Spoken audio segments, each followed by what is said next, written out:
That's a good book, honestly. It's a solid book. Sometimes.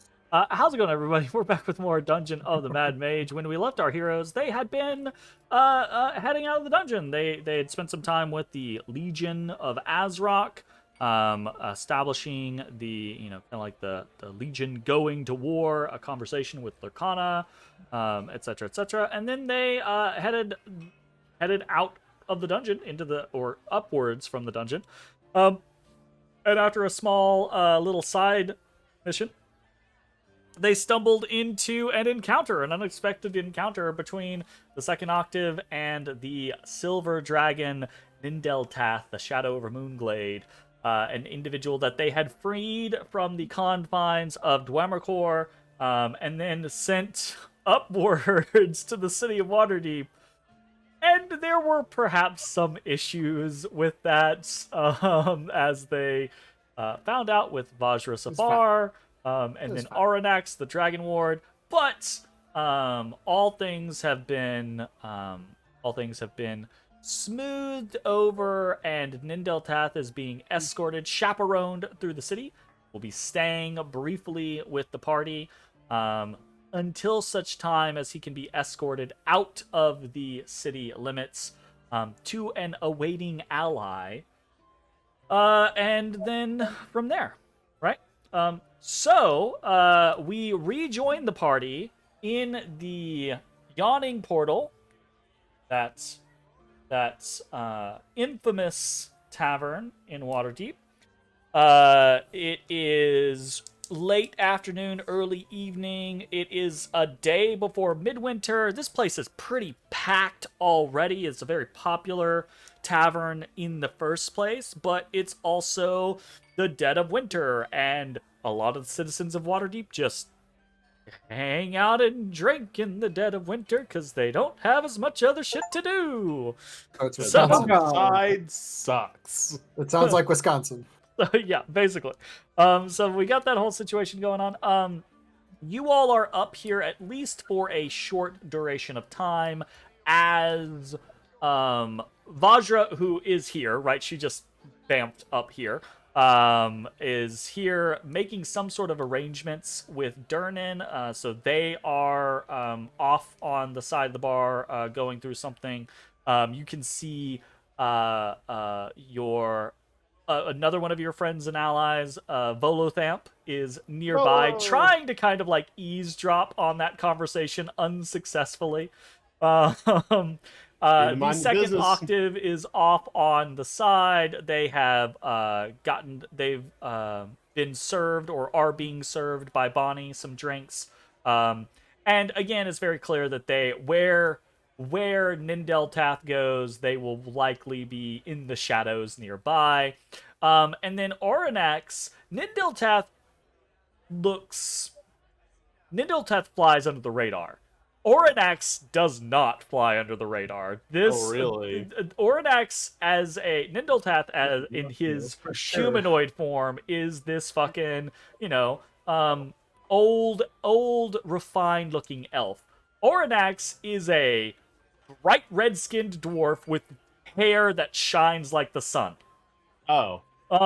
In Endeavor. In very kind of like golden robes with this fucking big ass staff. He is like just a beacon for everybody's attention.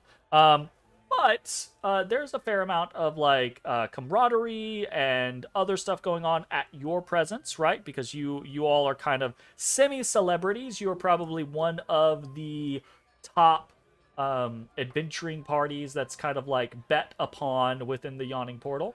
The comings and goings of which are kind of like very interesting and talked about, etc., right? And it is during this time period, right, while you all haven't decided to leave yet, while there are potentially some other interactions to have happen, if you so choose, right? You're free to do what you want. But while whatever else is happening, it is actually let's have everyone roll me a d20. Fuck. This is not an ability check or anything. It's just a straight. This is a chance roll. So we're gonna take the two highest. Is what's gonna happen here. The Bones gets an 18. Ezra gets a 19. And Matashtai? You're muted. No worries. Now Now you're muted. muted. Now you're muted. I don't know. You're confusing me. I'm confused. Okay, it's Bones and Ezra. Whoa, it's me. Okay, so you two, for whatever reason, right? Like whether you're having to like reposition or go to a location or just maneuver through the crowd, right? Like you two are walking next to each other. And as you are walking to wherever you're walking, right? You see these two big guys kind of walking towards you. Like, obviously, they're going in the opposite direction. There's a crowded bar. There's gonna have to be some sort of, like, leeway, right, situation. Ezra, so I think two very different things happen here, right? Ezra realizes what's happening out of just like the sheer mathematics of the situation, right? The speed and purpose with which they're walking and the fact that they do not slow down makes it very obvious to you, Ezra, that they're not gonna stop. They're not gonna stand aside. They're going to walk through you, right? Bones is a sheer reaction of dexterity, right? Like, Bones is just, oh, a person has walked into me, I roll with it. Okay, so what happens is these two really big guys basically try to shoulder check through the two of you. Ezra, you see it coming and are able to just kind of like step out of the way before it actually happens. I saw this coming Right? is Well, surprising. it's not so much that you see it coming, it's just like there's nothing else that can really happen with the way that they're it's like a mental exercise. It's like nothing else can happen with the way that they're walking at you. I lose. I move. Right. So Ezra just moves aside, and the person that's going to shoulder check him just kind of like stands there, kind of like as Ezra moves off to the side and is a little like disappointed, like looks at you disappointedly, Ezra, right? Aw. The one that goes to shoulder check Bones like connects, but Bones is his reflexes are so cat-like, right, that Bones just rolls with the check, and the guy puts so much force into it, like he's actually trying to make Bones stumble or knock him over, that because Bones rolls with it, this guy just like stumbles himself, basically, right? Like he just spins around and is like what? You know, like unsure of how that just happened, and Bones is just like standing off on the side. The cat is an illusion. Right. Has been the whole time. And there's this moment where the one that didn't get to shoulder check you, Ezra, kind of like looks at you, and then he looks at his friend, right? Both of these guys are Bones. You're super tall, right? Like you're like 7 feet tall, right? All right, baby. You're 6'5". Okay. Both of these guys are of a similar height to you, and they're like 3 or 4. They're like wide. They're big men, like muscle-bound thugs. And the one that you kind of like spun around is looking real confused. The other one that didn't get into contact with Ezra is now like appraising both of you, and you both see, I love that everyone in this game has insight trained. You both see this kind of like look of conflict on this guy's face, and the look that he gives you is this kind of like unsure initially, and then kind of like confused, and then concerned. And you realize he thought you were going to be an easy mark, but you're definitely not. So something somewhere, or someone somewhere, something went wrong, or someone lied or something, right? And he's like very confused and now growing concerned in like the immediate moments afterwards as this armed to the teeth tabaxi and this lightning streaked half elf are just standing there looking at him like, and now he's like, I kind of tilt my head at him. Can I help you with something? nope, and he claps his buddy on the shoulder. He says, just he's had a few too many. We're just on our way out. Nope, all good. Sorry for the While they're he starts talking, to back up and he backs I'll- into someone and he kind of looks over his shoulder. Is there a problem? Nope, no problem. No, just As you've got this 400 just- pound keg over your shoulder. I assume that you've like put it down in the corner or something like that. You're carrying it around everywhere at all times. People are asking you for drinks. Durden's like, what the fuck? What is that in my bar? What are you doing? Get out of You're here. bringing booze into my bar. Don't worry about it. In bartender world, this is a dick move. Bucket. He looks at you and he's just like, bar's a little crowded. Just friend is drunk. Nothing.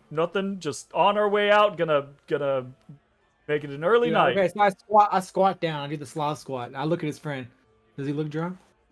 No, he does not look drunk at all. He doesn't smell drunk. He doesn't look drunk. He's looking at you now, blinking, like very confused. Like he's looking at you like you're an illusion, and you see him kind of like reach out a little bit and then like pull his hand back, like he's unsure, cause like he's like, I hit that cat real hard with my shoulder, but I was the one who spun. What? Like you see that on his face, like not understanding what happened. Okay, interesting. I give him a poke. Hey, you don't look drunk. You drunk? Oh, yeah. He looks at his friend, who nods. I had a lot to drink earlier. You Yeah, see I'm him. very You see drunk. him visibly swallow air, Gulp. and then and burp, like force himself to burp it out. Gross. That was right in my face. You two should be careful, friends. There are some ne'er-do-wells about. Wouldn't want to run into them, would you? The more astute one kind of like nods and says, "Oh yeah, yep. That's another reason to hang it up early. Don't want to go. The sun's going down soon. You hit the. Yep." And he's like now turned and backing away the other direction away from you, which is not towards the door. He's just trying to get away from you. He's kind of like pulling on the shirt of his buddy, who's kind of like still looking back at Bones in this incredibly confused manner. All Y'all right. have a good evening. Bye. I mean, if they are allowed to extricate themselves, they do so, and you see them leave the bar promptly. You stupid! I can't believe you. You said Volo's here? Yeah, Volo's here. All right, I go over to Volo. Say, hey, who are they? Who are who? Those two fellows leaving? Yeah. Believe that they're not regulars. I think I've heard their names. I believe Ball and Lead. Ballin'? What the? They're hired muscle. Just,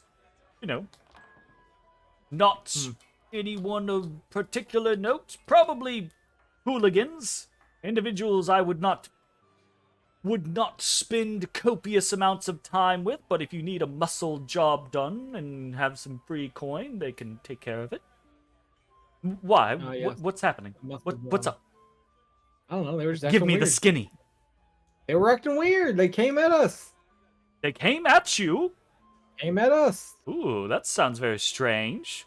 I can't wanted to imagine start something. they'd have the gall to come after someone like you. Not unless they thought you were pushovers. Hey, well, ask around. See if you can find out who hired him. Hired I know them. you will. You said they're hired muscle, right? Oh, sure. You think someone hired them to do something to you? Oh, Seems a why poor else play. would they? I will do what I can to look into such things. Of course, it is terribly difficult to do so when I am thusly parched. You're right. I will buy him a drink. Oh, I would no, no, just no, give no, him a no. drink, but I don't No, think that they dear, would enjoy dear that. friend, nothing so. I could buy my own drinks, I'm sure. Darden, what's my tab? Oh Oh, God. Jesus. 100 It's- platinum later. It's 47 gold. He's Which not is getting an places. exorbitant tab at a Ooh. place like this.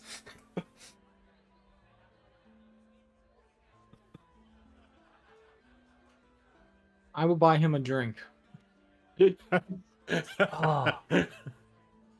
Thank you, dear friend, for And then he says, quenching "Put it my on Volo's thirst. tab."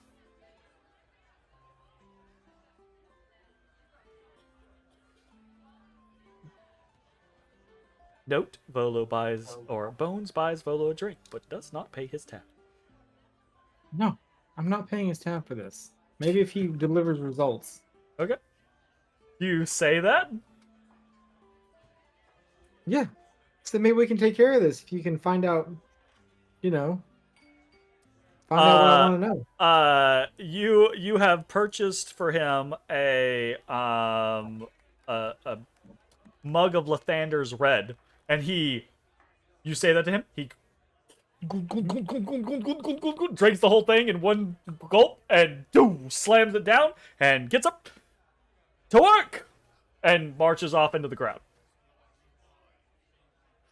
To work.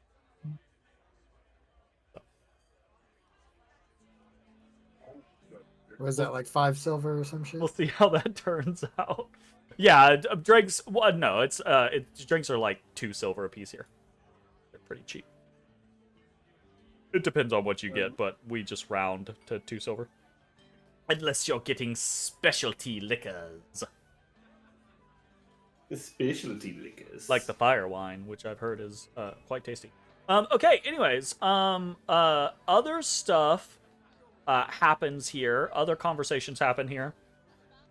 Minor little interactions between the second octave, Aranax, Nindiltath. Vajra comes over, looks at all of you, and basically in a broad blanket statement says, "Make sure nothing happens."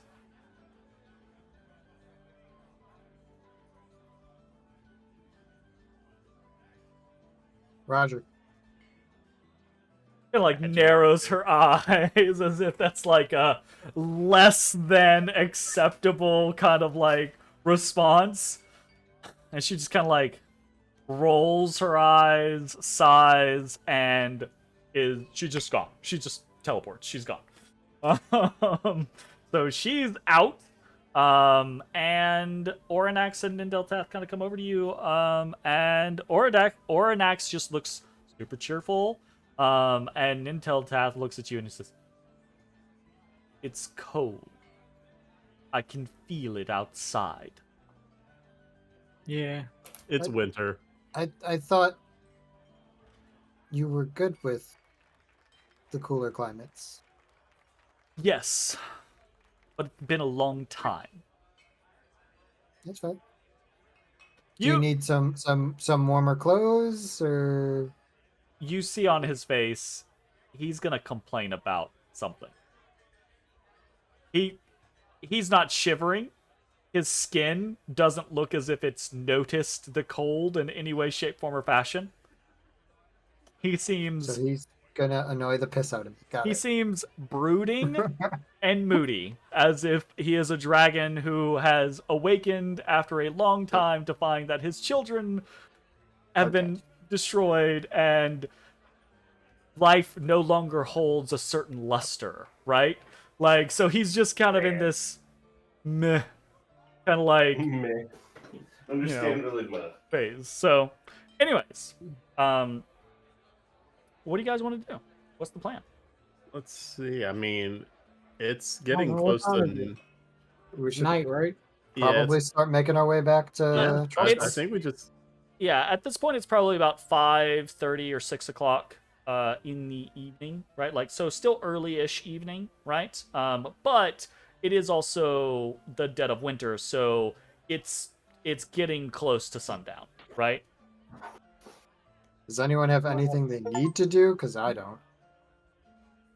No, not tonight. I don't think so. I think the most important thing for me right now is sleep. So Right. I guess we make our way to Troll Skull then. Good roll, Alrighty. skull! You guys can make your way through to Troll Skull, out onto the great wide city of Waterdeep. Go. By guys any hiring chance, is a the carriage magic or a coach? shop reset? It will reset tomorrow. Actually. So is there anything anyone wants to buy before it resets? That's fair, actually. if anyone does want to buy something, now would be the Have we time. seen this list? I don't know. Yeah, you've seen this list. Oh, well, probably not.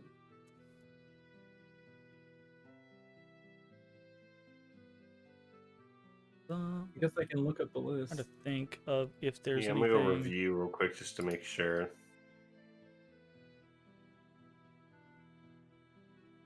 A fun little display of the winter activities going on in Waterdeep. That person in the foreground does not look happy. She's getting Snowball snowballs thrown at her. pelted in Yeah. the It looks face? like she's trying to be a hag or a witch. She's trying to duck. I like how there's just a little pseudo dragon or whatever flying around. Yeah. No, what? I thought there What were no about the dragon dude on the allowed. sled who's about to leave the stratosphere? Yeah. Yeah. Also, you say sled. That looks like a door. It does look like a door. That does look like a door. That might be a door. Potato, potato. Potato, potato. Potato, Yes. other potato. Potato, other potato. Potate. I don't have any money. I don't know why I'm looking at this list. I'm poor. Are you poor? I only have like 500 plat. Is that little tiefling boy? The That's Yes, so this poor. is Jinx, Squidly, and Nat. Nat, Jinx, and Squidly, Yep. I believe. Yep. Yeah. They are the Jinx. the Nat, urchins and Squid. of Waterdeep. So they're in a lot of the imagery for Dragon Heist and Dungeon the Mad Mage. I say for Dungeon the Mad Mage, they're not really any imagery for Dungeon the Mad Mage. I imported most of the imagery from Dragon Heist. Because why the fuck only not? You know. dragon as well. There's another one in the background. They are the only. Consumable prices are just so insane. Say what? Consumable prices are just so insane. Consumable agree. prices are a fraction of what they're supposed to be by the book. I get just that, telling you but that. like that just reinforces my statement. Just telling you. Yeah, I Because agree. like I'm just saying, I've spent hardly anything, and I've got like 10 grand. I could buy one quiver of +3 arrows. There's a what? Sure. That is 20 shots of +3. You could get them back. Maybe. I don't think that's how magical arrows work. They don't broke, bro. They don't break, bro. They all broke, Bray. Yeah, that one got break, bro. Bleh. Actually, Zach, once it hits the target, the ammunition is no longer magical. Right. That's the stupidest shit I ever heard of. Just It get is damn very plus to the fucking bow. stupid. I'm not a fan of it, but Okay, but if I have I've plus already 3 arrows and I have changed a plus 3 shit bows, ton then I of have a things, and I plus will 6? probably continue to change things. It But does. It does, Zach. Oh, it does. Okay, well that's kind of interesting, at least. so what? Yeah, like don't get me wrong. I would absolutely buy like special ammunition if it was a reasonable price. Yeah, that's a little cray. Like an arrow of dragon slaying that's 7 Yeah, grand. sure. Some that's like really I use in a special situation. I can understand that a little bit more than just like +3 damage. I Just do like- not. 7 I do not grand disagree is with you guys. one damage one time. I have and you can- already decreased the prices on all of the consumable or one-time use items to a quarter of what they are supposed to be. So Yeah, makes sense. I mean, that it's being just- said, right? Like, will I change it in the future? Entirely possible. Am I going to change it right now? No.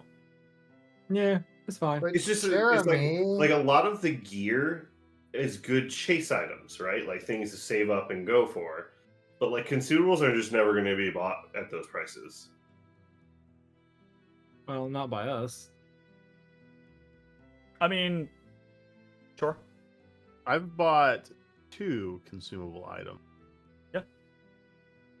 And how much were they? I don't remember. Potion of Fire It Giant was a Strength. lot. Potion of Fire Giant Strength was 1,500. Yep. And then the bag of the seeds of growth. Was We should. Nice.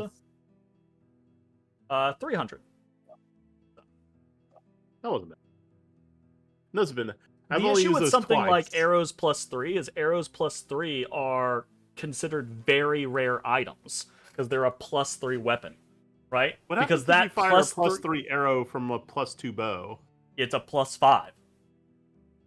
That's another. Math. That's part of the reason why, because you can't do that with a +1 or +3 sword, right? So I mean, or you could just play with a statue and get +5 weapon. for For 24 a hours, yeah. day. I mean, it happens. Don't get me wrong. I do not disagree, but like I said, I've already drastically reduced the prices of most of the consumable items. Will I do it in the future? Potentially, but I'm not going to do it right now. So. Anyways, other things that you guys are doing, or are you just heading to Troll skull. Yep. Troll Skull? And then let's get you a hot Well, meal and a troll. drink. Get you settled in. Okie dokie. Artichoke.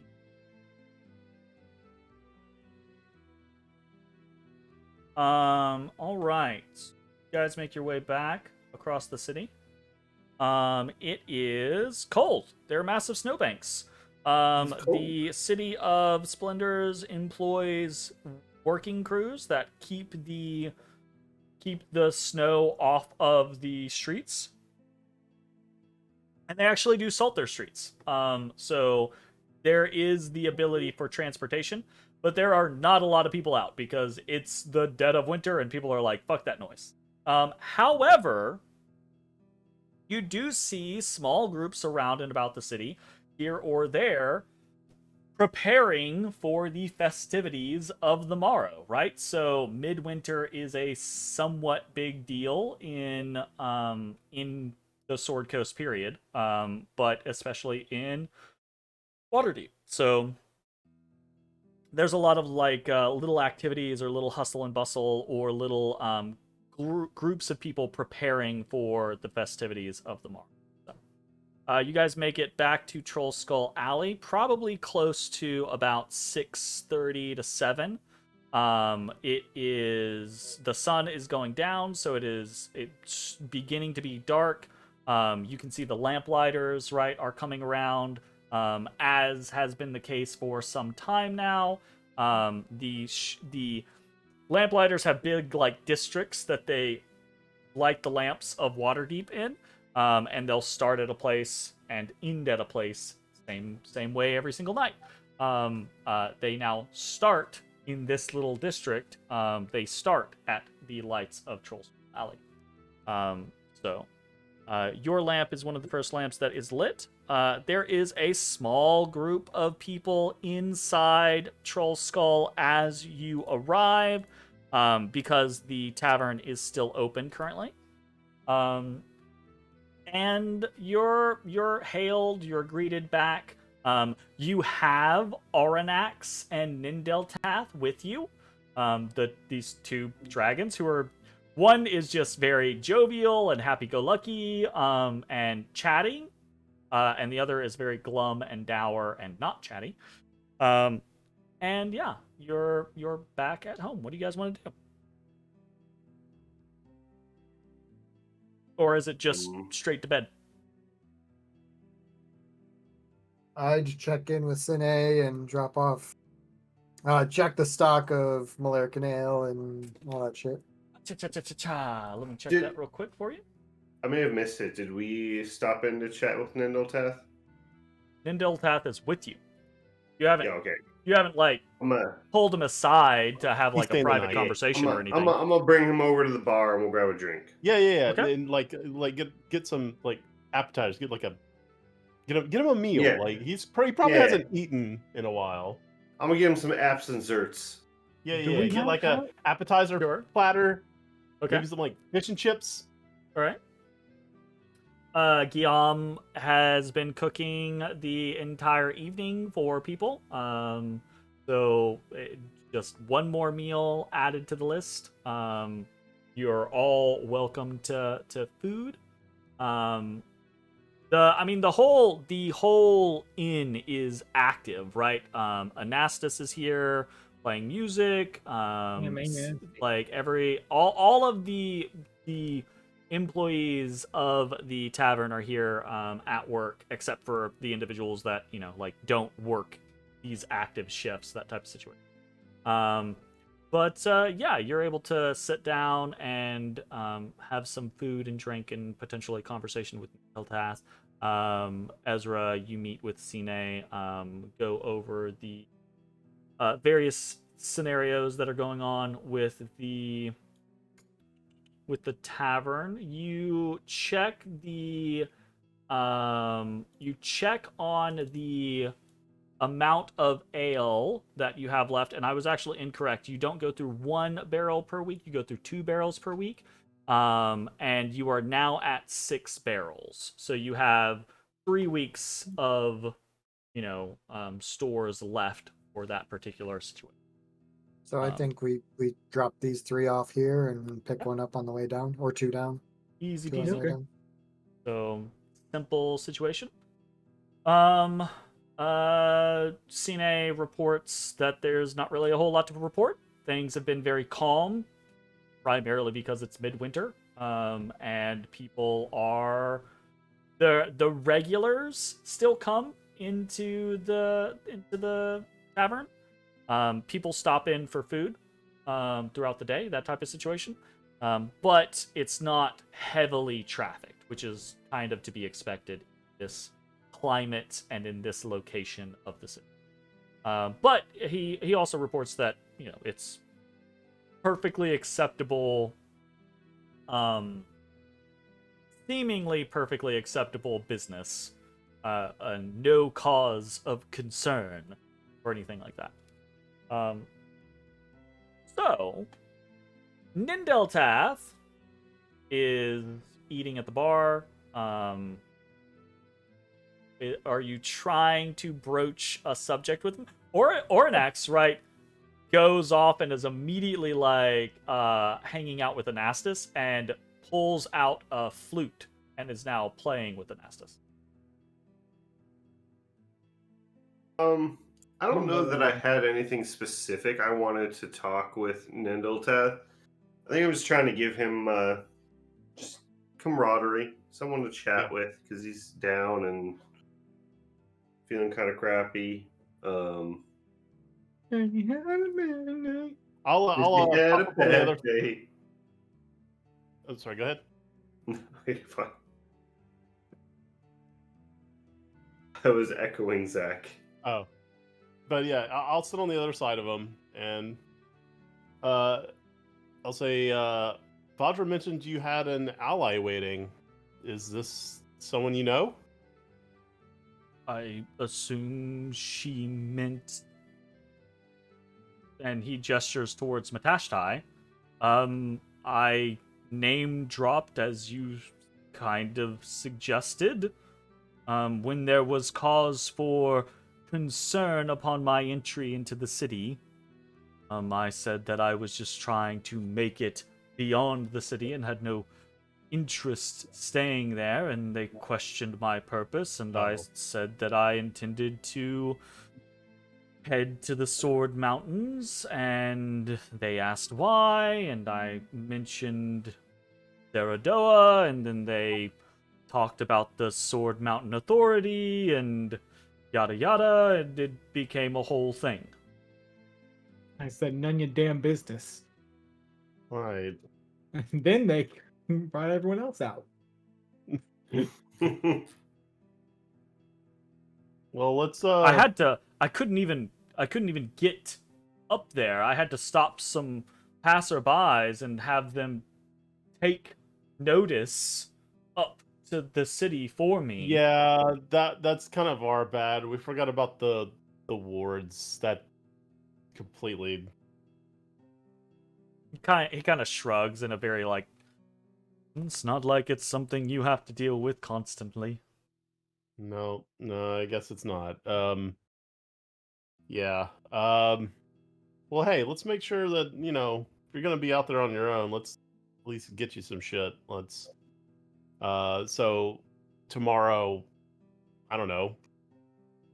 Get maybe some rations and gear, maybe, so that you're not just out there and just. He's a fucking dragon, Jay. He looks at you and he I do appreciate the gesture, but I'm hoping I won't be alone, and I'm hoping once I'm beyond the bounds of the city, and he looks down at himself, I will be in a different situation. Right.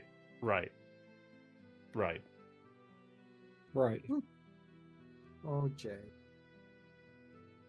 I do appreciate the thought, though. It is Yeah, I don't clear know. that you are kind people.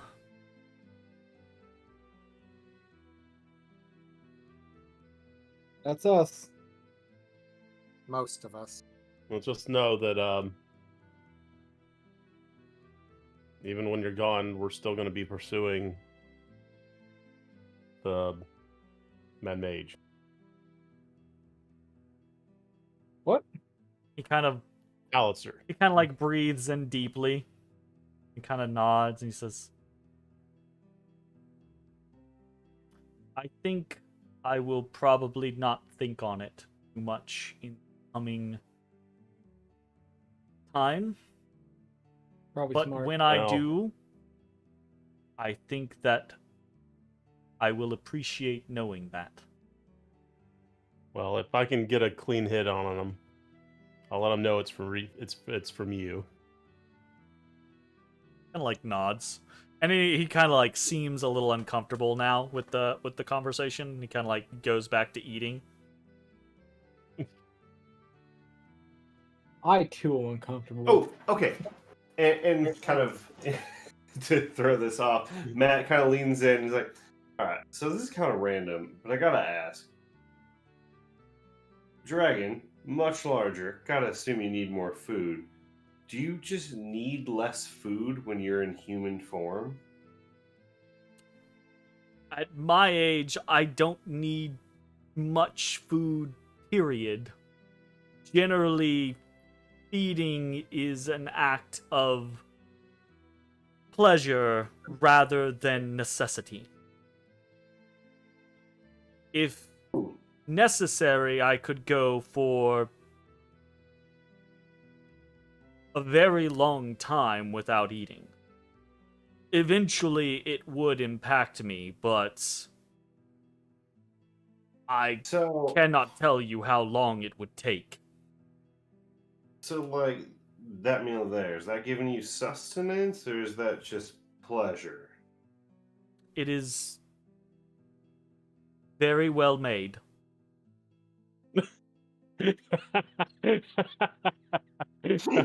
No, that's in character too. That's actually All funny. right. Or Uh, just pleasure. Okay. Follow up to that. When you do need to feed, do you turn into a dragon and scoop up a cow? Oh, does he?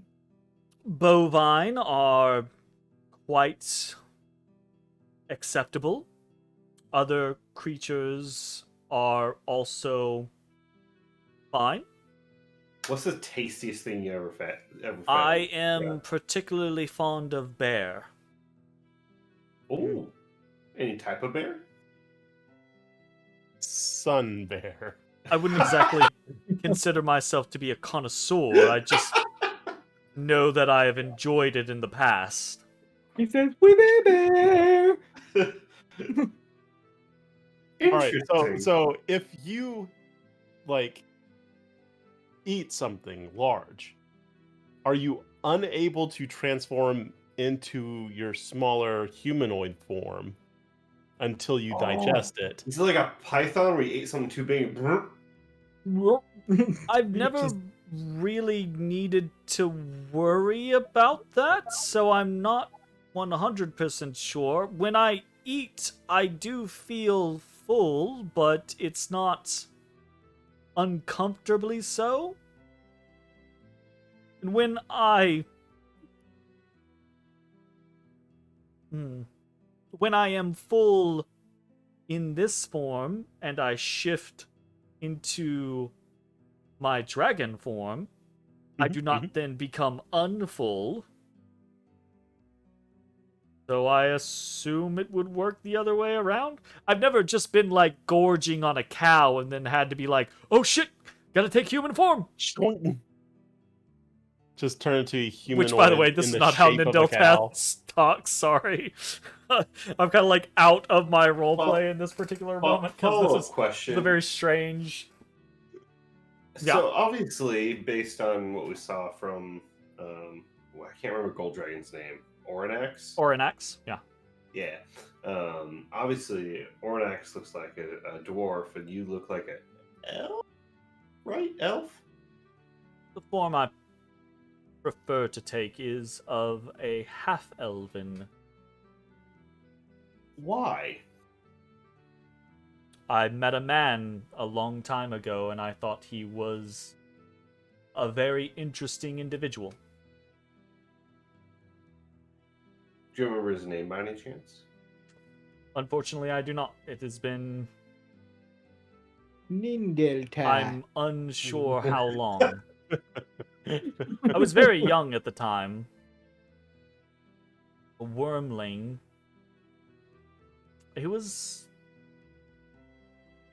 He seemed very, very well off and happy. Rich well off or rich in happiness? The second, though I think the first might have had something to do with that as well. Fair. It's not an instantaneous thing. I didn't just take his form when I shifted for the first time. It's something that we can mold over the course of long periods. Oranax appears as he does because Oranax wants to appear as he does. That's kind of what I assumed, The but guy I was, with I it was was- curious what drives it typically, if that makes sense. Like, do dragons often shift into looking like Dragonborn, for instance? I think it depends very much on the dragon and how they are nurtured. Individuals who exist in the wild might be quite old before they ever even consider the idea of shifting into any other form, period. Whereas individuals who grow up in civilized or humanoid locations, probably very early on in their life, take a form that is similar to those around them. I would assume Oranax around a lot of dwarves when he was young.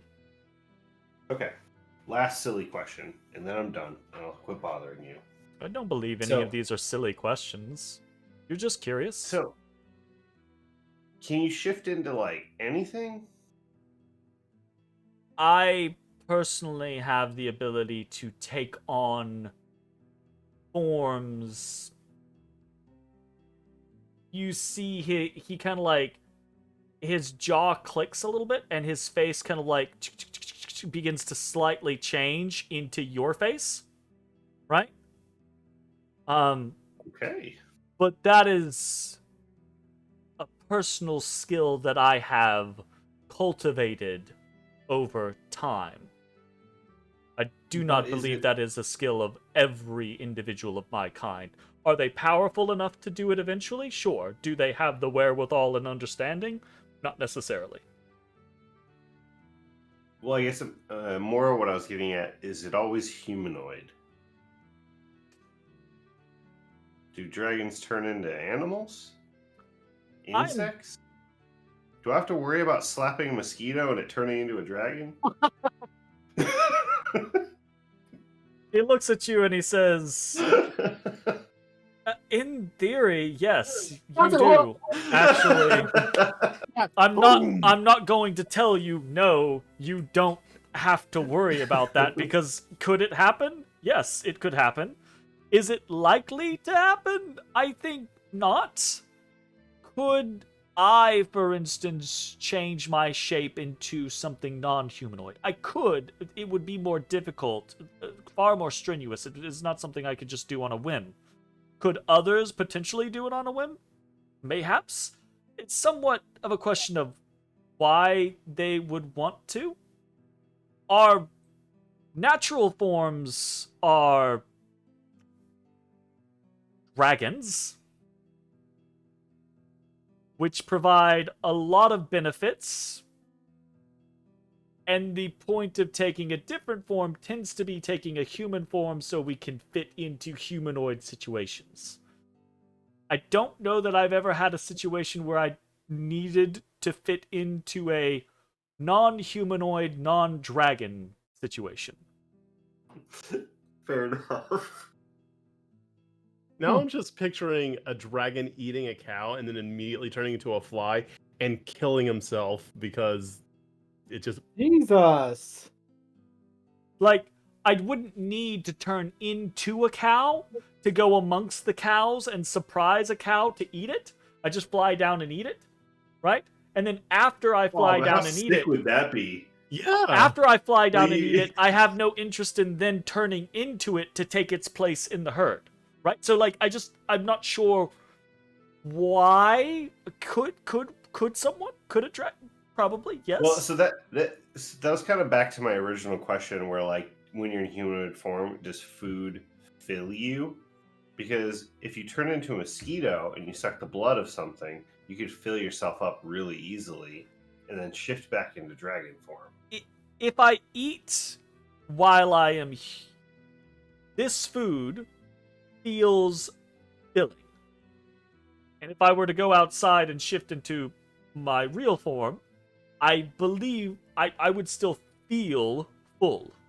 But I think that's more off of the fact that I don't really need sustenance the vast majority of the time at my age.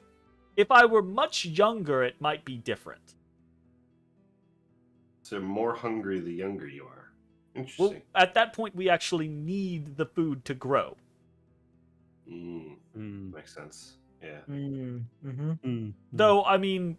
It's just a bunch of idiots nodding along. Even in my younger years, there were times where I slept for great periods and didn't eat, didn't feel the need to eat. So it's not... Our chemistry doesn't work like yours does. Yeah, let's see that. Let's see that. Sense. Cool.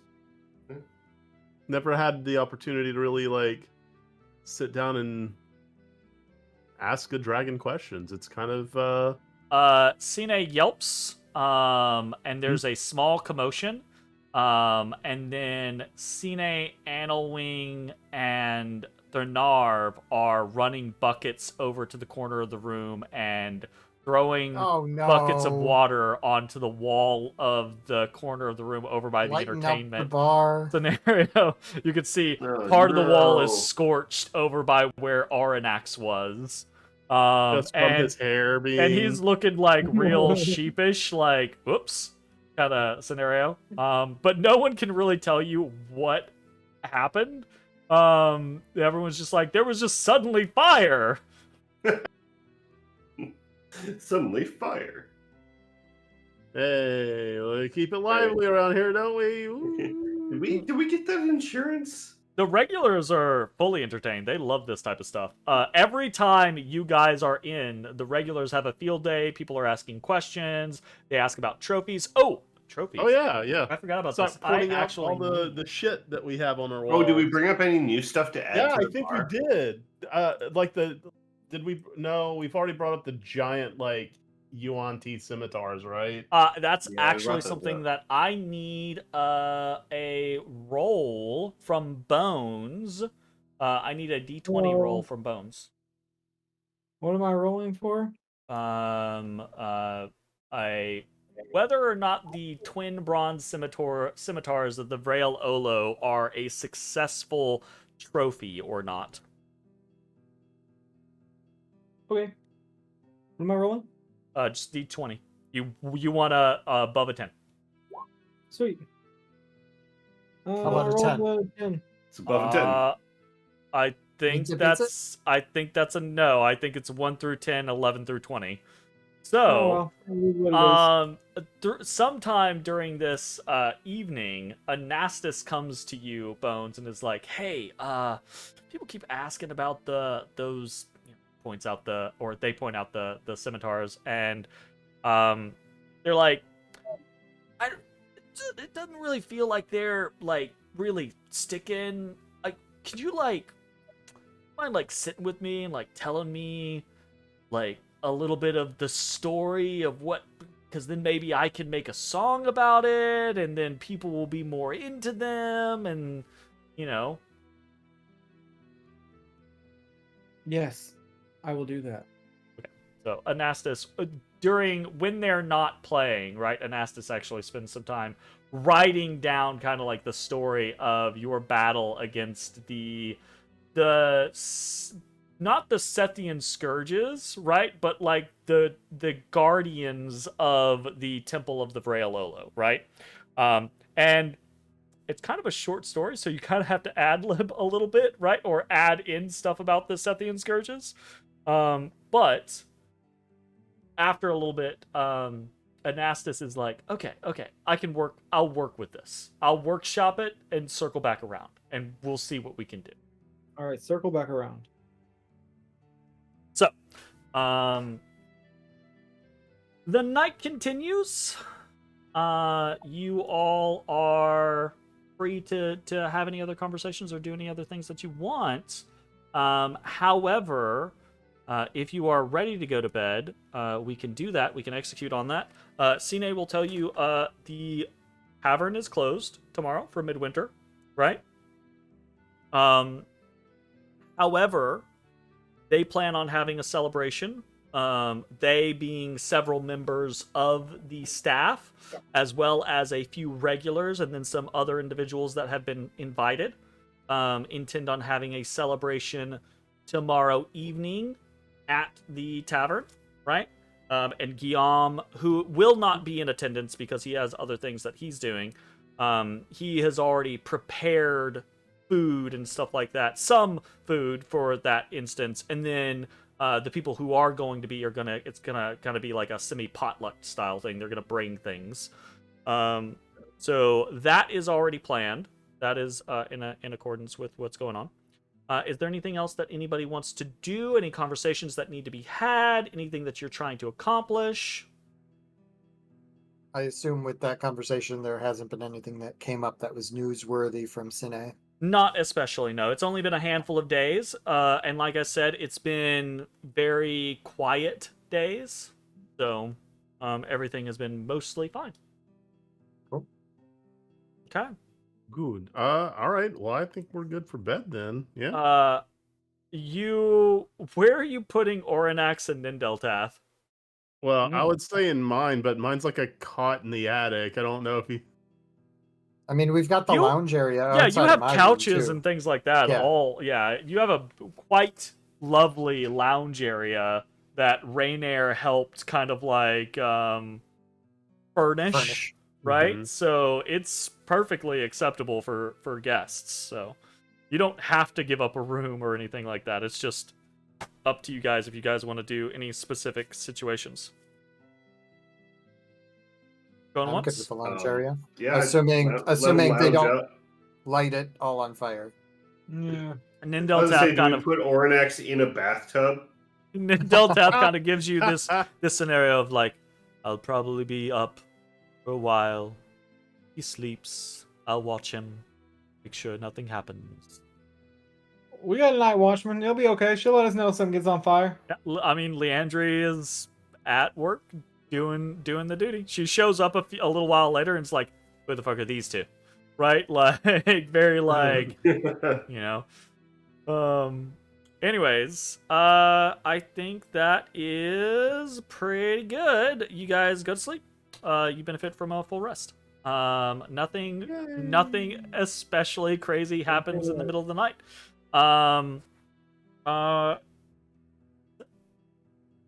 That be the bee. I really love that there's just a long rest button now. Yes. It's so nice. Just boop, done. Yeah. Oops, I long rested my bag of holding. I don't even know what that It's a does. well-rested bed. Well, I mean, it does nothing if you don't have any like resources Right. or hit dice. Like, Matashtai, your deficit from the resurrection decreases by 1. You are now -3 to stuff. Nice. So only a few more days. And it's midwinter. You wake up in the City of Splendors to midwinter. It's 10:09. How do you guys feel about me talking at you for a little bit? I mean, Tell I us can be talked yet. Tell us about Dead Winter Day. I am gonna do exactly that. So, I love the holidays of Waterdeep. There's so much shit. Like, anyone who wants to look things up, there's so much culture and shit going on in Waterdeep. It's great stuff. So we're gonna get a little bit of a snippet of what's going on in the City of Splendors on Midwinter, or otherwise known as Dead Winter Day. And after that, you guys will you'll have to make plans on what you actually want to do for the day. Though we will probably execute those plans on the next session of Dungeon. So, Midwinter is a standalone Faerunian holiday on the calendar of Harptos, stuck between the months of Hammer and Alturiac, and occurring, depending on where you might be, at roughly the middle of winter. It's a popular holiday along the Sword Coast, though its importance and the atmosphere around it are different for many cities and regions. In Waterdeep, the City of Splendors, a place ahead of its peers when it comes to the safety, comfort, and well-being of its citizens, Midwinter is a many-layered celebration.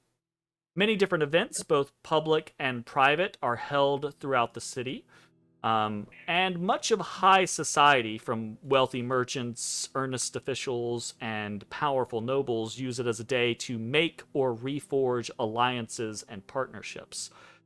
But though it is still generally a celebration, the common people have a different name for the day. They call it Deadwinter Day, a reference to the cold and harsh times that remain before spring, though this is mostly a holdover from a time when Waterdeep was less the city than it currently is. Throughout the day, members of the clergy of Auril, specifically the aspect of the Frost Maiden, host events like ice skating, snowball fights, and sled races in praise of the Queen of Cold and Frost. While Auril cares nothing about the comfort or health of the people of Waterdeep, and they know it, they practice a sort of silver lining worship. Auril brings cold and with it death. But there is beauty and delight to be had in the snow and ice, and death is a natural part of the cycle of life. In contrast to the festivities of Auril is the Swords Cast Down festival. While the people take the worship of Auril, an otherwise dark and cold goddess, and turn it into kind of like this joyous, fun-filled occasion, instead, the Joybringers, who are acolytes of Lyra, the mistress of revels, they host a more solemn event. Throughout the city, peaceful gatherings are had, and collection points are established for the surrender of armaments. Old or new, rusted or gleaming, bent, broken, or even bloodied, though those are investigated by the City Watch, so don't get any ideas. The acolytes of Lyra collect weapons, covering them in conjured flowers before recycling or destroying them. The hope of one less blade, meaning one less life taken, is kind of what inspires this festival. A parent returning to their family, a child not gone before their parents, thus less sorrow and more joy into the world. Ultimately, the Swords Cast Down Festival is not a heartwarming event, but it is an important one for the people of Waterdeep, and it bears within it a solemn wish for peace in the coming year. Across the city, atop various towers, worshippers of Talos, the Storm Lord, call for a coming spring filled with storms and lightning, a display of the Raging One's fury and power. Meanwhile, in the Dock Ward, sailors and merchants alike make offerings to the same god for the exact opposite reason, hoping to appease the leader of the gods of fury, secure safe travels and trading, and ease the coming melting with only light rains and gentle breezes. Elsewhere, captains of mercenary crews and commanders of various legitimate outfits observe the retreat at the behest of the Red Knight, an exarch of the Foehammer. They take this time to review the past year's campaigns, discuss strategies, and codify the lessons and lore that they've learned. For while the Lord of Battles forbids cowardice, there is wisdom in logical retreat and recuperation, including the retreat of the living from the harsh winds of winter.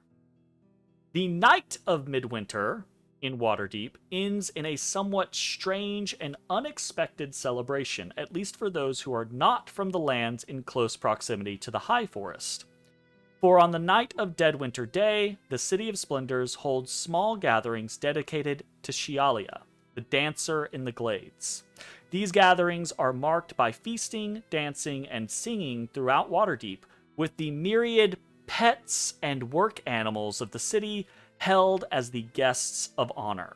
In truth, it's not the attachment to the Lady of the Woods that keeps this celebration occurring each year, but rather the people's dedication to their animal companions. And it is that festivity that is planning to be had tomorrow night at Troll Skull Manor by a collection of your employees who are bringing several of their pets to the tavern for this celebration. That's not sanitary. I don't know who approved this. Your warden. Your Seltzer will be pleased. absolutely. We serve cat. food here. We cannot possibly have animals here. And thus is the day and Yeah, night but I'm a of Midwinter celebrated in the greatest city of the world, at least publicly. For privately, there are many other events and rituals, much of them dark and sinister, or at the very least unpleasant. Two of those that are at least known, if not publicly spoken of, are the Rite of Pain and Purity, and the Remembrance of the Dark Court Slaughter. The former is a celebration of the Maiden of Pain held by the cult of Loviatar. It seems a simple celebration on the surface with food and dance, but a closer look finds the food mildly poisoned and the halls where Loviatar's celebrants dance barefoot strewn with broken glass.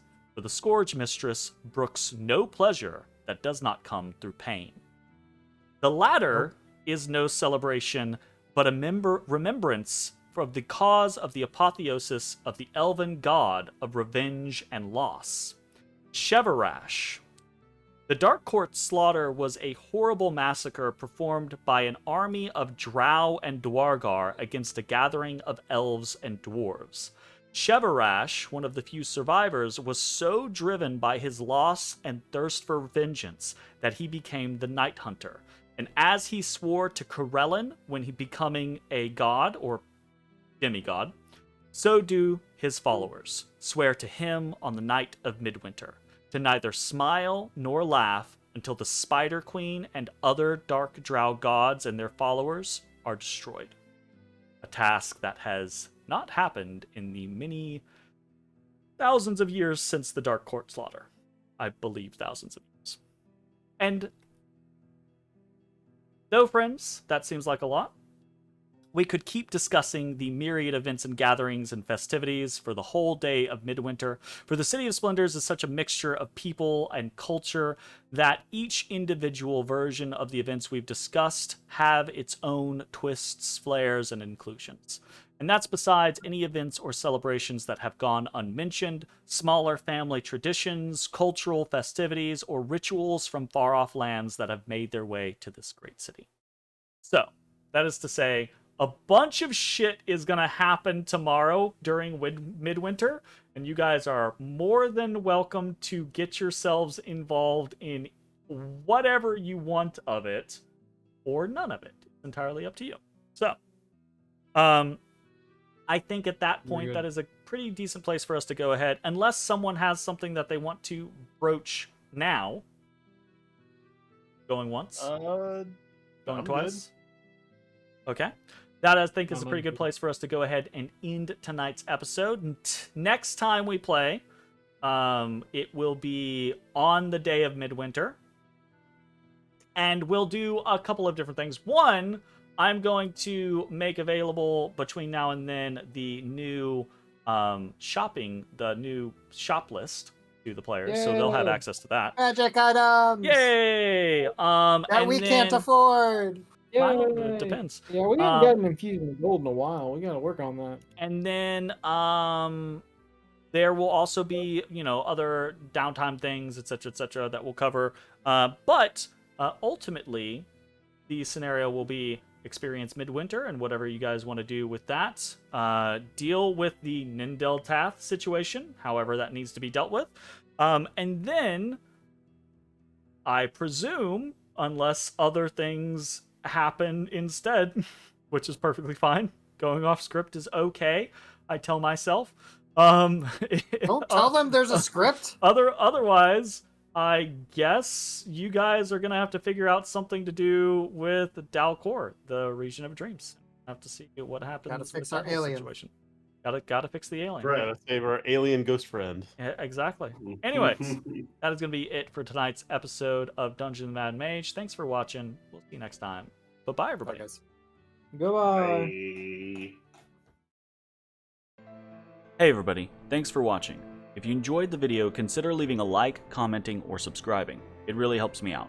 If you'd like to see me live, head over to my Twitch at twitch.tv/thedistanthorizon.